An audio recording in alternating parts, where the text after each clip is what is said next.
I want to preach a message to you today called Face It. Face it. Turn to someone next to you and say, face it. Face it. AJ, can I borrow your iPhone for a second? You know, this summer I was on a flip phone and I missed out on a craze that was going on all you guys' smartphones out there. And I was a little late to the game, a little late to the trends, but there was an app that came out this summer called the Face app. How many of y'all got the Face app? You downloaded the Face app, the Russians released it, they got all your photos, they got your information. Come on, how many of y'all heard about the Face app? You tried it out. Let me just explain it to you. The Face app was an app you download on your smartphone, and you could take a picture of your face, or you could have a picture on your phone of someone else's face, which is really fun. And you could put it in the app, and then you'd put this filter on it. I want to show you this on the screen that basically shows you what you're going to look like or what they're going to look like when they're older, like 40, 50 years from now. You can see what you're going to look like if you were younger or older. This is what I look like as an old guy, like in my 80s. This is me. Yup, Kenny Rogers, old Jim Carrey, something like that. Isn't technology crazy these days? Like there's this fascination. And so I was looking at other people's faces. I was like, oh no, take the picture down. You know, I was scared. And people were getting scared looking at what they were gonna look like in 40, 50 years. They were like, I gotta buy skin cream. I gotta make sure I take care of my face so I don't have the wrinkles, and I keep my hair. I gotta take hair products. And you know, there was this fear of facing the future. I think about how Peter Pan had that same fear of facing the future. He wanted to stay in Neverland, didn't want to grow up. And we read in that book how growing up is the greatest adventure of all. And there's this excitement, this faith, this sense of hope that the future is going to be good. But our world we're living in an age of anxiety, right? We're living in an age of worry and fear, and people don't want to face the future. People don't want to face the facts. People don't want to face their problems or face their issues. And God started speaking to me this summer really about how to face the things we're going through, and to preach to our church about how to face the problems that are facing you. Because if you don't face it, you won't make it. And if you don't face it, God can't break it. God won't break what you won't face. Come on, I'm preaching to you this morning.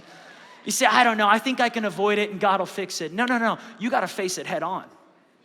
So many stories in the Bible revolve around just the spirit of fear and the spirit of anxiety that cause men and women to not face the things that God had called them to face. And as long as they avoided facing it, as long as they kept their eyes away from it, didn't think about it, didn't tackle it head on, they never did see the victory. It was only when they began to face the giants, like David facing Goliath.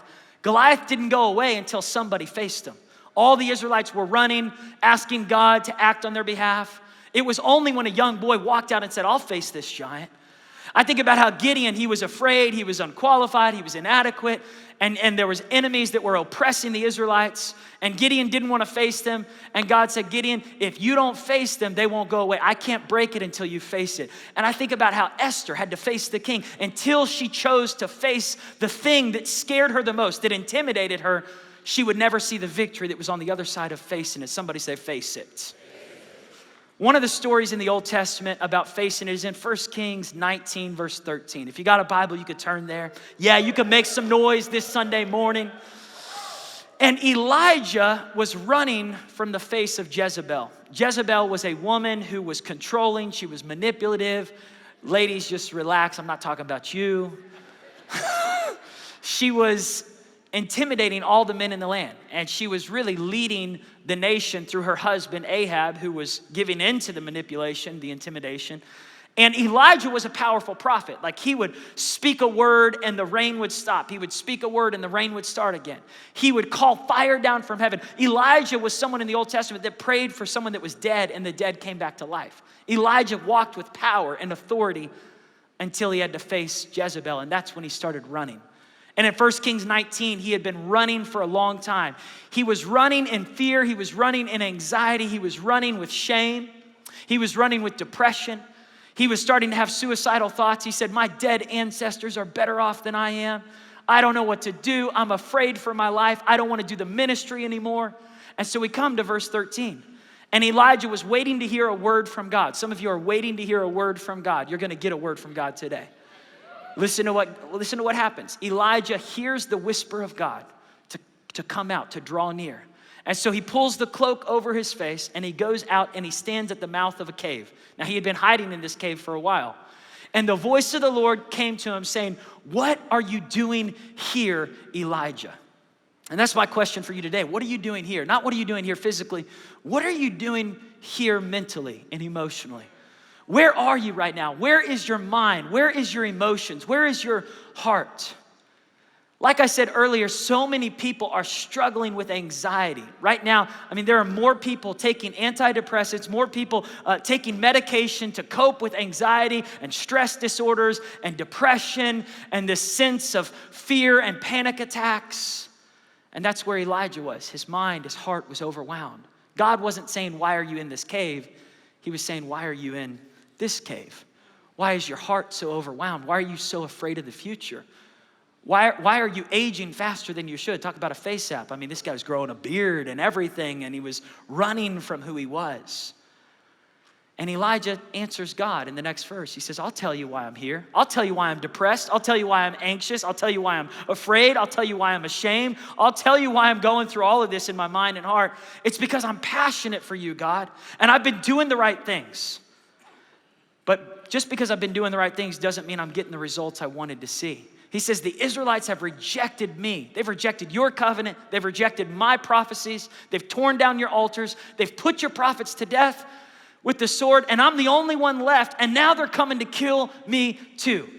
Now, let's break this down for a moment. Elijah was basically saying, God, I've done what you've asked me to do, but I haven't seen what you told me I would see. Some of you are here this morning with this same feeling. You're saying, Paul, I've been faithful, I've tithed, I've shown up to church, I've done the things I need to do, I've forgiven people that have hurt me, and yet I'm still not seeing the breakthrough. I'm still experiencing pain. I'm still walking with this addiction, this problem. I'm still dealing with things that are beyond my control. I've done what I needed to do, but I'm not seeing what I wanted to see. And then Elijah says, I'm the only one. I'm the only one, which is false. There was actually hundreds, if not thousands more men and women of God that were waiting on a move of God, and they were prepared for a move of God. But because Elijah was so depressed, he was so inside his own mind, he could not see beyond his own problems. When you're dealing with anxiety and depression and shame, you don't see what everyone else is going through. You think you're the only one that's battling that problem. We're the only ones who can't get pregnant in this church. I'm the only guy that's not married here. I've been single, I've been faithful, I haven't messed around, I've been doing the right things. Just for a second, let me tell the singles, you're not the only one. There's a bunch of other singles that are single too. You should meet each other and get married. Turn to someone and say, you're not the only one. You're not the only one. But Elijah thought he was the only one. I'm the only one. I'm the only one who's feeling depressed. I'm the only one who's feeling discouraged. I'm the only one who's going through these battles of shame and guilt and sadness and fear and anxiety. And I love what God says to Elijah's reasons of anxiety and shame and depression. God speaks to him in verse 15 and he says, go back. Go back. Go back. In other words, go face the thing that you're running from. There's this book we read to our kids, and it talks about how these kids are trying to get somewhere, and it says they can't go around it, they can't go over it, you gotta go through it. And this is what God was telling Elijah. You can't run from Jezebel. You run from this, you'll be running the rest of your life. You avoid this addiction, it's gonna get bigger and bigger and bigger. You avoid this debt that you don't even wanna look at, and now that I mention it, you're like, I need to take a bathroom break because I don't want to face that right now. He's talking about debt. And if you keep avoiding it, you keep running from it, God's saying it's time to face it. And I'll give you the grace to face it. And if you face it, I'll be the one who breaks it. But you've got to face it with faith. Come on, I'm preaching to someone today who's been avoiding some things, and God's saying it's time to face it. It's time to face it. What's holding you back? What's causing you not to face it? I think the first thing is fear. What caused Elijah to run was fear. Fear is a negative, stressful emotion caused by believing something is dangerous, painful, or a threat. This is the fight or flight syndrome, right? When you're confronted with something that is bigger than you, that's intimidating, you either face it head on or you avoid it. You run from it. Fear is most people's coping mechanism when they're handling things that just seem too big, too impossible for them to overcome. This is where Elijah was at. This fear was causing him to run from something that he should have been facing. He had the power to face this. Maybe fear's messing with you. And then it leads to a second level, which is anxiety. This is a deeper level of fear. This is an intense, excessive, persistent worry about everyday situations. So many millennials are facing this right now, this anxiety. I'm just anxious. Paul, I don't even know how to be peaceful. I can't sleep at night. I got to take pills just to get sleep. I got to take pills just to be okay. I can't even sit in a meeting, and I'm distracted, and I'm anxious, and my heart starts beating faster, and I just feel like I can't even breathe. I have these panic attacks, and then anxiety leads to depression.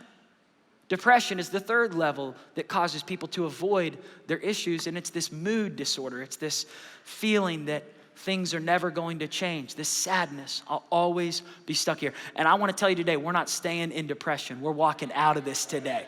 We're going to face this, and we're going to see some victory today. But I got to define it in order for us to face it. You can't face something until you recognize what it is you're facing. Like, you have to faith has the power to face the facts.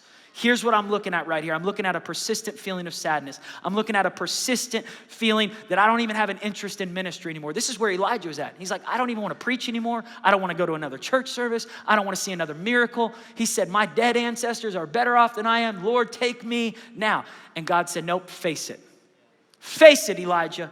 This is not how it ends. Stop running from the thing that I've called you to face. If you will face it, I will break it. If you will face the thing that you're afraid of, I'll give you the power. Dave Ramsey talks about facing your debt. Instead of trying to face multiple things at the same time, facing that one thing and watch the snowball effect. If you'll get the confidence to say, my God is bigger than the thing that's staring me down, I'm going to face it. Psychologists have talked about reasons why people avoid their issues, reasons why people avoid certain things or certain people. And they said it really does start with this feeling of fear from a situation that happens early in their life. As infants, we learn to respond to the things that hurt us.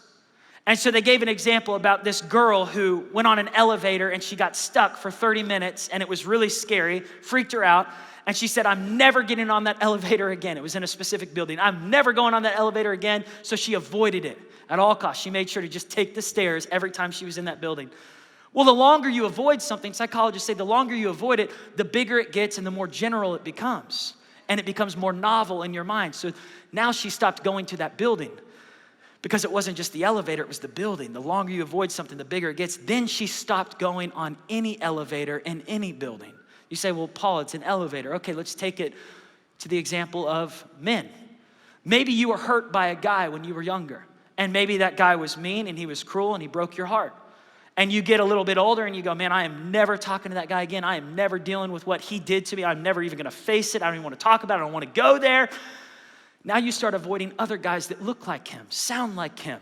And now it's not just guys, it's anything. It's men. It's anything that scares you, anything that's connected to that. So many people have been hurt by a ministry, hurt by a pastor. I'm not trusting any pastors now. And when the more you avoid something, the bigger it gets, the more general it becomes, and then you start building up walls to protect yourself from it. Now this leads to the fourth level that causes us to avoid things, and that's shame. Shame. I'm ashamed that I don't have the confidence to face this. I'm ashamed. I feel humiliated by my debt, and I don't want anyone to know about how much debt I have. I'm ashamed. I'm humiliated by what I'm walking through. I'm embarrassed, and I'm so conscious of what I've done or what someone else has done. Maybe you've been dragged into something you have to face that's not even your fault. Maybe it's someone else that's brought you to this place. And you're like, Paul, I didn't even cause this thing, and yet here I am having to face it. And so what happens is we can build up these walls that produce false security, false safety. And you think you're good, and you go, like Elijah, I'm just going to stay right here. And yet here's the word of the Lord. It's time to go back and face it. Now this summer, I took my kids to go see the movie Lion King. Anybody see Lion King? And so there's this moment where Simba has this encounter with Nala, and Nala is like his childhood friend, and they haven't seen each other in a long time. They sing the song, "Can you feel the love tonight?" Right? And then after that song, she's like, "You got to go back." He's like, "No, I'm good. I don't want to go back." She's like, "No, you got to go back. You've got to face what you left because you have a position of authority that's waiting for you." And you can't walk in that position of authority avoiding the problems that you ran from. You can't walk in the position of confidence if you keep running from the things that scare you. See, as believers, God says that the righteous are bold as lions. Come on, you don't think I'm talking about Lion King for no reason. You and I are called to be bold as a lion. But how can we be bold as a lion if we keep avoiding the things that scare us? So I've got to face it. Somebody say, face it. Face it. And Paul the apostle in the New Testament, he was someone who had to face a lot of things.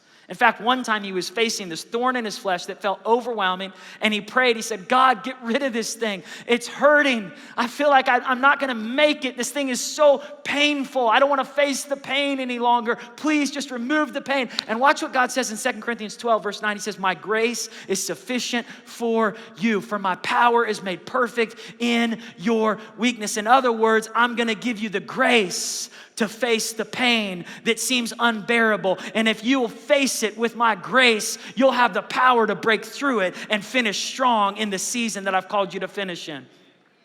In Psalms chapter 3, David was praying, and verse 2, he said, everyone around me is saying God won't show up. Everyone around me is saying God will not deliver me. But I love what he says in verse 3, but you, God. I'm thankful for the but gods in the moments where I got to face things that people think is too big for me to face. But you, Lord, are a shield around me. You're the glory and the one who lifts my head. Some of y'all need a facelift today. Get your face lifted back up on God today. Some of y'all need a biblical Botox. Y'all need God to do something fresh on your face. Some of us walked into church like we're going to God's funeral. You know? And we got to get our joy back. We got to get our faith back. We got to get our hope back. We got to face it, not from a place of defeat, not from a place of anxiety, not from a place of stress, but from a place of faith. So I want to talk to you about 5 ways to face it. 5 ways to face the thing you're going through right now. Number 1, you got to face it with focus. You got to face it with focus. In Nehemiah chapter 6, there's a story about this guy that God called to go and rebuild Israel. Israel was in shambles. It was ruined, and the walls had fallen down. And so Nehemiah has this mission on his heart. I'm going to go and rebuild Israel, and I'm going to restore that which has fallen apart. And while he's working on it, these people try to come against him. And they say, you have no business working here. You don't belong here. You're an outsider. You're not supposed to be helping these people. Just leave it the way it is. There's always someone who wants to talk you out of the battle that God's called you to face. There's always someone who wants to keep you in a place of dysfunction. This is how you are. Your daddy was like this. This is how you're always. The enemy loves to whisper these little lies to steal your focus from facing the thing God's called you to face. And so I love what Nehemiah says in verse 3 of chapter 6. He says, I am doing a great work and I cannot come down. Why should my work stop while I leave to go down and talk to you? And they kept on coming day after day, and he kept sending the same message. I am focused on this wall. Animal trainers who work with lions, they know this. The biggest and greatest tool that they will take into the cage with the lion is a stool. Just ask any of your animal trainer lion friends out there. Y'all are like, I don't have any friends that train lions. Just make some friends that train lions. Ask them this. The most important tool they will take in the cage is a stool. And they will face the stool this way towards the lion. And here's why. Because the lion is powerful as long as he's able to focus on one object. His power comes from his focus. So the trainer will stick the stool out with all 4 legs, and the lion tries to focus on this leg, this leg, this leg, and this leg. And while he's trying to focus, the trainer's doing stuff like this, and the lion's eyes are getting crazy, and he can't do it, and he's cross-eyed, and it actually paralyzes the lion. It zaps him of his strength. See, God's called you to face some things that need your full focus. And what the enemy will do is he'll come at you and be like, hey, look at this person's problem. Let's gossip about his problem. Did you hear about his issue? It's easy for me to miss my thing when I'm focused on someone else's problem. I can avoid my issues when I'm focused on other people's issues. And then the enemy will be like, you need to talk back to that person who was tweeting at you. You need to fight every battle on social media. Just try to prove yourself to everybody. So now I'm fighting these sideward battles. David could not have fought Goliath if he was focused on fighting his brothers who said, you're a cocky, arrogant 16-year-old boy that doesn't belong on this field. You know what David said? Talk to the hand. I'm focused on Goliath. I can't fight with this drama over here. I've got enough battles right here that I got to focus on. Some of you are wasting your energy on sideward battles.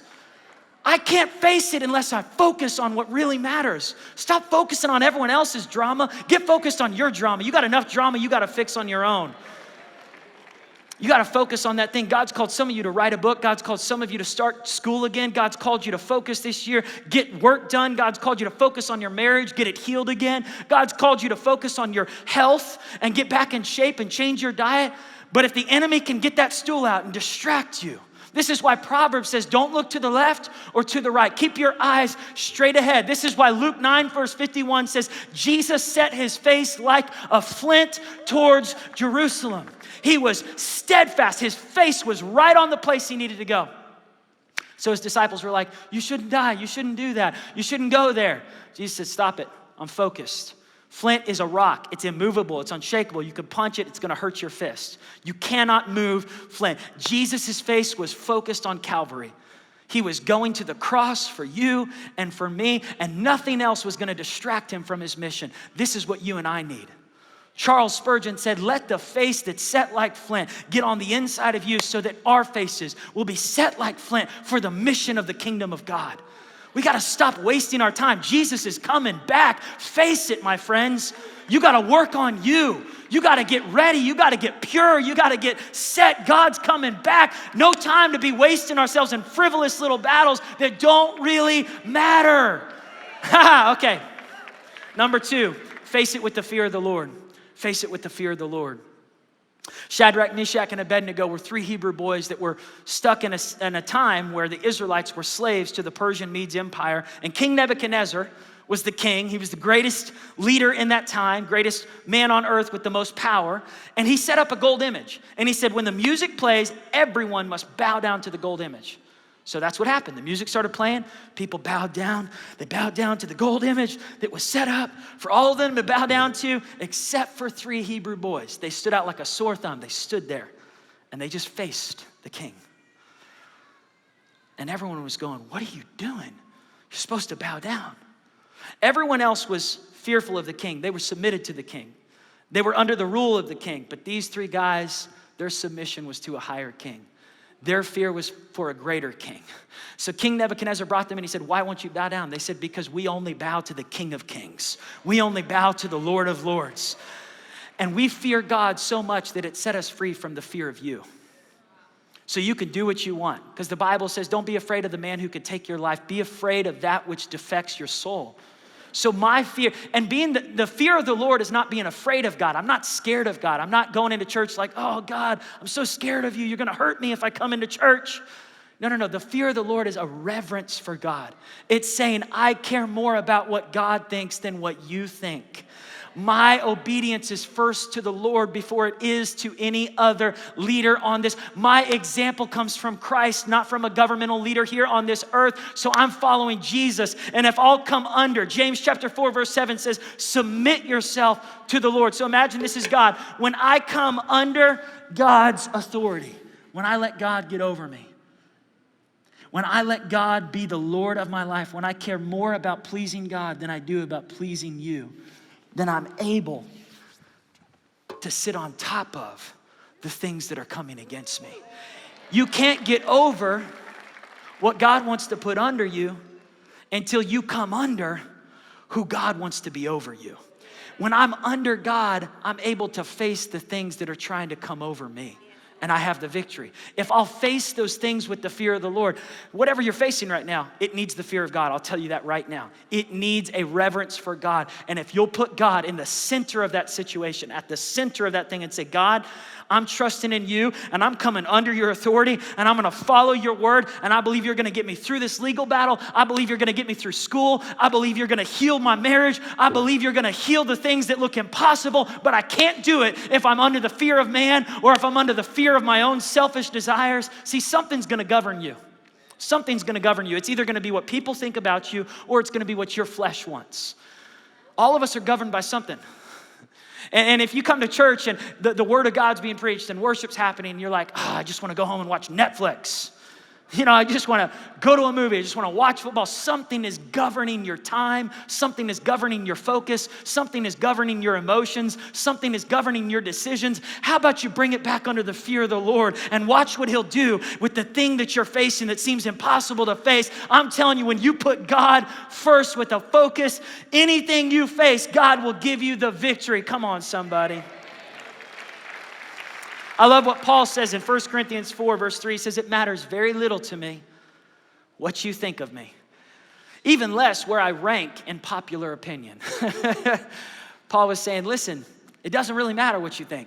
I don't even rank myself, he said. Comparison in these matters is pointless.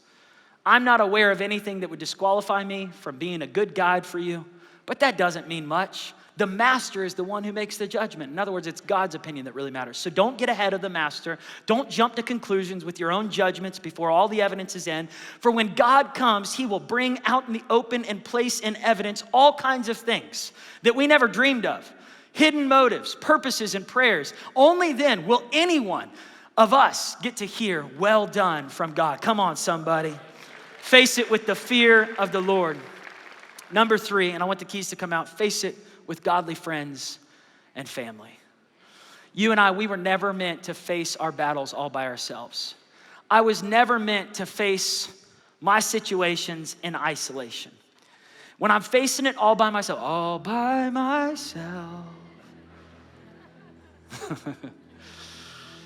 this is where Elijah was at. He was isolated. And when you're all by yourself, you think you're the only one dealing with this. You think you're the only one facing the embarrassment and the shame of what's going on in your house. My kids are the only ones that are dealing with this. My marriage is the only thing that's going through this. I'm the only businessman that stresses about this. I'm the only pastor that deals with this. One of the greatest blessings God has given me as a pastor is just good friends in this church and good friends that are pastors at other places to be able to connect and say, hey, me too. Yeah, me too, yeah. And when we're facing it together, it's a lot easier to get through those things. But when I'm facing rejection by myself, I'm isolated. And isolation is a setup for destruction. When David was faced with King Saul, his father-in-law, with spears being thrown at him, it was easy for David to face Goliath. Facing Goliath was easy for David. He walked out on that field. He was like, I can face you. But facing his own family member, that was tough. Because this was someone he was counting on to be there for him. His father-in-law was supposed to help him. His own dad forgot about him when Samuel came to anoint him. So he had already experienced pain from his biological father, and now he's experiencing rejection and pain from his father-in-law. And here is where he's running. I can face someone I don't know, but when I have to face someone I do know that betrays me, it's a lot harder. I need someone next to me to walk with me. So David got Jonathan, but not just Jonathan. In 1 Samuel 22, verse 1, it says David was running by himself and he went and hid in a cave.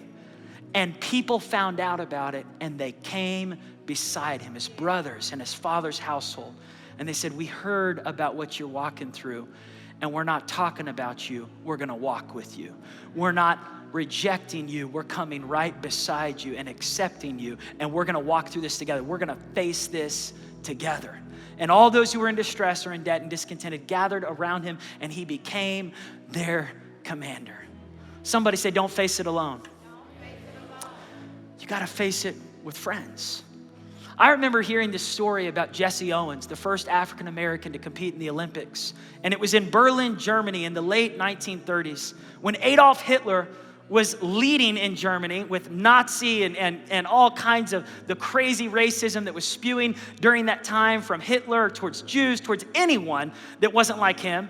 And Jesse Owens comes out on the field in Berlin, Germany, and Adolf Hitler is just ticked. He's so angry that he sees this man on his field. I mean, he's just so much racism and prejudice. And something spectacular happened. I wish I was there to see Hitler's face. Because Luz Long, who was a German, walks over to Jesse Owens and puts his arm around Jesse, an American, African-American, and starts encouraging him and saying, I'll be your friend today. You've got a friend in me and I'm gonna help you win this competition. He helped the one who was competing against him to beat him. Who does that? What? That's like heaven on earth in our friendships.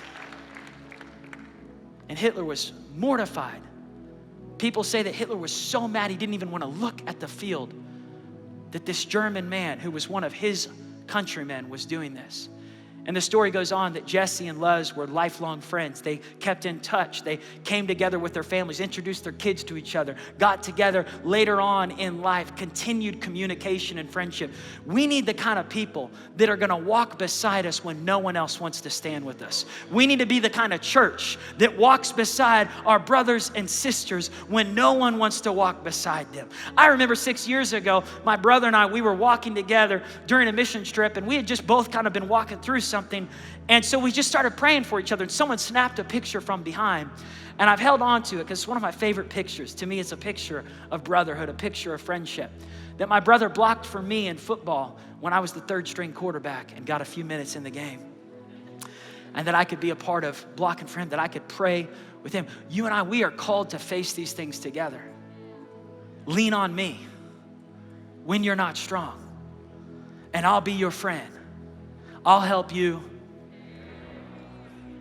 For it won't be long till I'm gonna need somebody to lean on. You're like, what is happening right now? So lean on me when you're not strong, and I'll be your friend. Come on, it's gonna get cheesy in here for a second. For it won't be long till I'm gonna need somebody to lean on. I just might have a problem that you'd understand. We all need somebody to lean on. All right, that's it. That was good. You guys sound really good. You know, we need more sermons about friendship, though. We got a lot of these sermons about fixing our own issues, like, I got the victory, I'm going to get my victory, I'm going to walk in this, and I'm going to overcome that, and I'm going to be blessed, and I'm going to, you know, this is me. And it's like, we need to stop that because it's so selfish. And we need to bring it back to the kingdom, that it's not about it's about our victory, it's about his victory, and it's about the church coming together. And this summer, I took my kids to a few movies, and it seemed like all the movies were centering on friendship. It was all about friendship, and God was speaking to me so much about what it means to be a good friend. Because the thing that I'm facing, the thing that you're facing, we need somebody to get in the middle of it and face it with us, pray with us, stand with us. So a few years ago, my brother had me sing a song at an event he was at, and he's like, I want you to sing this. I was like, that's cheesy. He's like, but you are cheesy. And I was like, okay, that's true. So I decided I'm going to sing it for you today. You've got a friend in me. You got a friend in me. When the road looks rough ahead and you're miles and miles from your nice warm bed, you just remember what your old pal said. Boy, you got a friend in me. You got a friend in me. You got a friend in me. You got troubles, I got them too. There isn't anything I wouldn't do for you. We stick together, we'll see this through, 'cause you got a friend in me. All right, give each other a big hand. Y'all like, why we give each other a hand? You know, but I love the words of that song, that when the road looks rough ahead. It's hard to face a road that looks rough ahead, but when I got a friend that's gonna be with me, I can face that road. You got troubles, I got them too. That's scriptural. You're like, I don't wanna confess that. I have no troubles at all. Yeah, she's got troubles. Get down to the altar call and confess your troubles. It's like, what kind of hypocritical, self-righteous, pious spirit is that? Like Paul said in Galatians, carry each other's burdens. Romans says, when you suffer, I suffer. When you're going through trouble, I'm with you. And when you celebrate, I celebrate. Now that's tough, because some of us are like, I can cry when they're crying, but when she gets blessed, she loses all that weight, she gets a brand new car, husband, and all this stuff, she's having kids, everything's going her way. I'm not celebrating with her. We got to be able to face the good times and the tough times with each other, the highs and the lows. Like today's sermon is not just about facing difficulty, it's also about facing exciting new seasons. And it's sad when you got to face an exciting new season with friends who don't want to celebrate the exciting new season with you. Be the kind of friend that says, I'm going to face the good, the bad, and the ugly with you, the highs and the lows. You got a friend in me. So if you got something to celebrate, I'm going to celebrate with you. You're like, that's going to be painful, Paul. Face it. Face it. If you'll face that jealousy, God will give you victory. God will give you freedom. God will start blessing you when you start celebrating other people's blessings. All right, number 4, face it with forgiveness. Face it with forgiveness. Joseph had to face the brothers that betrayed him. Joseph had no problem facing Potiphar. Even when Potiphar's wife said that he had done terrible things, Joseph could look Potiphar right in the face in the middle of that pain. Joseph had no problem facing Pharaoh.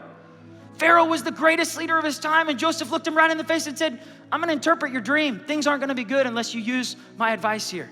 And Joseph was confident to face him. But when his brothers showed up, all the memories came back. Joseph was like, hold on, you guys were the ones that threw me in a pit. Dan and Reuben, you were all there. You guys, you told my dad I was dead. And then you made money off me. You pulled me out of the pit, not to keep me alive, but to sell me as a slave in Egypt. The Bible says that Joseph hid his face when he saw his brother Benjamin. He was overwhelmed with grief. Sometimes it's hard to face those who are closest to you. Sometimes it's hard to face those things that hurt you the most. And so we avoid it at all costs. We avoid talking about it. We avoid thinking about it. Don't even want to look at that person. Don't want to be in the same room with that person. I'm good, I'm healthy. What if they're your next door neighbor in heaven? And God's like, now you really got to face them. And you're like, God, how did they get in here? And St. Peter's like, how did you get in here? You know all the trash you did, all the mercy you needed. And this is why Jesus calls us to pray the Lord's Prayer. Our Father who art in heaven, hallowed be thy name. Thy kingdom come, thy will be done on earth as it is in heaven. Give us this day our daily bread. Forgive us our debts as we forgive those who trespass against us. Lead us not into temptation, deliver us from all. And we want to pray that prayer, but we want to kind of just get quiet during that moment where it says, as we forgive those who've hurt us, who've indebted us. There was a businessman who was talking with me. He said, I'm facing something that's not my fault. I'm a co-owner with 3 others that dropped the ball on some things, and it was really their fault, but I'm the one that's having to pay for it. And there's lawsuits coming, and it's real painful to walk through. It's really hard not to hold on to hurt towards those that caused me to be in this mess. I'm facing something that's not my fault. Have you ever had to face something that's not your fault, and you're really trying to guard your heart in the midst of it? And Joseph's helping his brothers, the very ones who hurt him. And God says, you gotta see this through the lens of heaven. You gotta see this through the lens of forgiveness. You gotta face this from a place of recognizing they might have been the ones who sold you, but I'm the one who sent you ahead of them to Egypt. What they meant for harm, God turned around for good. There was a woman who got a knock on her door one night, and it was a police officer, and he said, I'm sorry to inform you, but your baby girl, your daughter, 16 years old, she got hit going to church, and by a drunk driver. The drunk driver survived, but your daughter died in the crash. The mom is just overwhelmed, just collapses, and shows up to the court, but doesn't even look at the driver, who gets sentenced to more than 20 years in prison.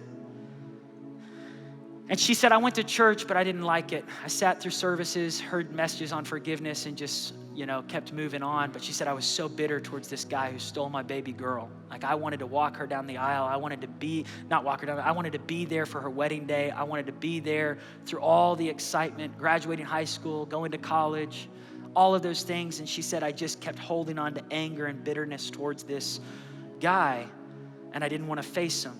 Until one day, she was sitting in a service like this, and she said, God just started convicting me to go and face this guy with forgiveness. She said, I went to the prison years after this, and I faced him, and I said, I feel like I'm the one who's been in prison all these years.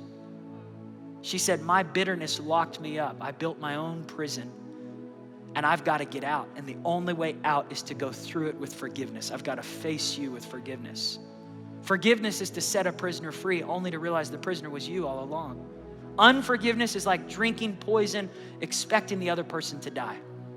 Until you forgive your dad, your ex, the pastor who hurt you, the church that did something to you, the son, the daughter, the brother, the sister, the bullies at school, until you forgive them, you're going to keep on staying in that avoidance mechanism, that prison of false security, false safety. So when she forgave him, she said, I'm going to adopt you as my son. Because he said, I have no connection with my parents. She said, I'm going to adopt you as my spiritual son. And that's what she did. She started visiting him every week. She said, I need a kid in my life because my kid's gone and I need someone to be there. I want to be a mom to someone. And they built a friendship. And she went to the judge and she asked the judge to lessen his sentence. She got him out halfway through his sentence. Today they travel together and they preach and speak together on the power of forgiveness. It's a powerful story. Matthew West, a Christian artist, went on to write a song all about it called Forgiveness. But you got to face it with forgiveness. Joseph finally looked his brothers in the eyes with tears in his eyes and he said, I am Joseph. I forgive you. And he hugged each of them. Number 5, final point here, face it with faith. Whatever you're walking through, you have a choice. You can face it with fear or you can face it with faith. But I tell you today, if you face it with faith, you'll have a lot more strength to see the victory happen. You won't make it unless you face it. And once you face it, God has the power to break it when you face it with faith. Proverbs 31 says she laughs at the fears of the future. This woman of God, Proverbs 31 is the passage all about the woman who fears the Lord. And it says she's clothed with strength and dignity and she laughs without fear of the future. Ha, ha! She's got her laugh. She's got her laugh. Where does her laugh come from? When you fear the Lord, you start taking on the things of God. She got her laugh from her dad. Laugh like your father. You say, what are you talking about? Psalms says that God, look at this, Psalms 2 verse 4, the one enthroned in heaven laughs. God's laughing at your problems. You're like, that's so mean. No, he's laughing because you're making them so big. You're making a huge deal. You're saying, there's no way I'm gonna get through this. There's no way I'm gonna have hope on the other side of this. I don't know how I'm gonna make it. And you're blowing something up. And you're like, I'm so afraid. We're not going to have enough money and we're going to die here. And the sickness is going to take me. And God's going, come on, son, you're going to get through this. Come on, daughter. Stop being so overwhelmed with so much discouragement. I am not the God of depression. I'm the God of victory. I'm not the God of defeat. I'm not the God of death. I'm the God of life and resurrection power. This is not the end, my friends. But until you face it, you won't make it. And you won't have the power to break it until you look at head on. The one in heaven is laughing. Get your laugh back. Start laughing like your dad again. Get it back inside you. I'm going to make it. I'm going to get through this next season. I'm going to finish that book. I'm going to finish this dream. I'm going to get through this situation. It's painful. It's not easy, but I got God's friends with me. I got God's family with me. I'm not all by myself. I'm focused on this. I got the fear of the Lord. I got my faith in God. Abraham faced the facts. Romans 4:19 says he faced the facts without weakening in his faith. He faced the fact. Faith has the power to face the facts. It's not avoiding the facts. It's not denying the facts. I'm facing it. The doctor said there's cancer. I'm facing it. The counselor said this is end. This is how it ends. I'm facing it. She said this. I'm facing it. They said that. I'm facing it. I feel like this. However, and he looks at his body and he looks at his wife's body. He's like, this is not looking good. I'm 100 years old. The face app is real. I'm exactly what I thought I was going to look like. It is what it is. It was what it was.